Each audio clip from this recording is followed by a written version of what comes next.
Here's why Ramaphosa acted to suspend Moyane last night. Mark Kingon will be acting SARS commissioner, but who will ultimately take over? On Monday night, President Cyril Ramaphosa suspended the SA Revenue Services, SARS, Commissioner Tom Moyane, who spent a tumultuous 3.5 years at the helm. Former Deputy Finance Minister Mcebisi Jonas has been approached to take the job, and Ivan Pillay, the axed former Deputy Commissioner, is primed for a return to his old job, according to reports. Jonas was offered the job of Finance Minister in Ramaphosa's new cabinet but turned it down, so it is not clear if he will take the SARS job. In the meantime, Mark Kingon will act as SARS Commissioner. Business Day reported yesterday that Moyane had refused a request from Ramaphosa for his resignation. Hours later, Ramaphosa struck, and his spokesperson Khusela Diko said the president was acting to protect public finances. In the February budget, SARS undercollected by R47 billion against target. Moyane reportedly wanted a stay of execution until the end of the financial year to show that he could make good on revised targets.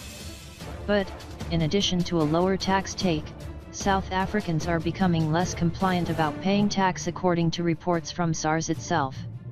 In March last year, the tax ombudsman Judge Bernard Ngoepe requested permission from then Finance Minister Pravin Gordhan to investigate declining service levels at SARS. SARS has progressively weakened since Moyane took over. By April last year, 39 senior managers had quit SARS and had been replaced by 21 new managers, none of whom had tax experience. Morale at SARS is low and infighting is endemic, according to staff.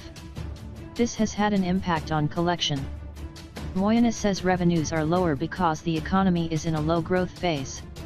In addition, Moyane returned tax executive Jonas Makwakwe to the second most senior role at SARS in December 2017, even though he faced an investigation by the Hawks for money laundering and had been suspended after footage emerged of he and girlfriend, and fellow SARS employee, Kellyanne Elskie, moving from ATM to ATM, putting huge amounts of cash into their accounts.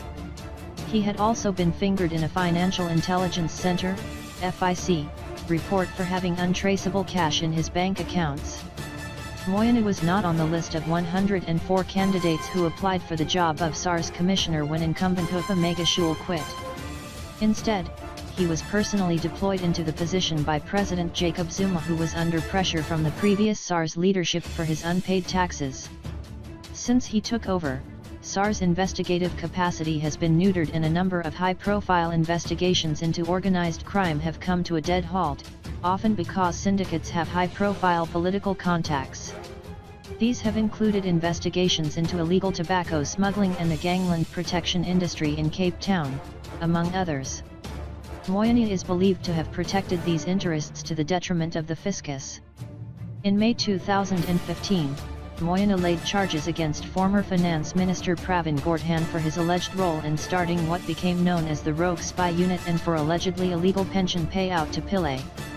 This led to an investigation by the Hawks and an announcement by the National Director of Public Prosecutions, NDPP, Sean Abrahams, that Gordhan would be charged with fraud. Abrahams quickly changed his mind after a massive public outcry and when evidence emerged that the pension payout was legal. By refusing to resign, it's clear that Moyane is going to put up a fight, but his term was up for renewal in September anyway.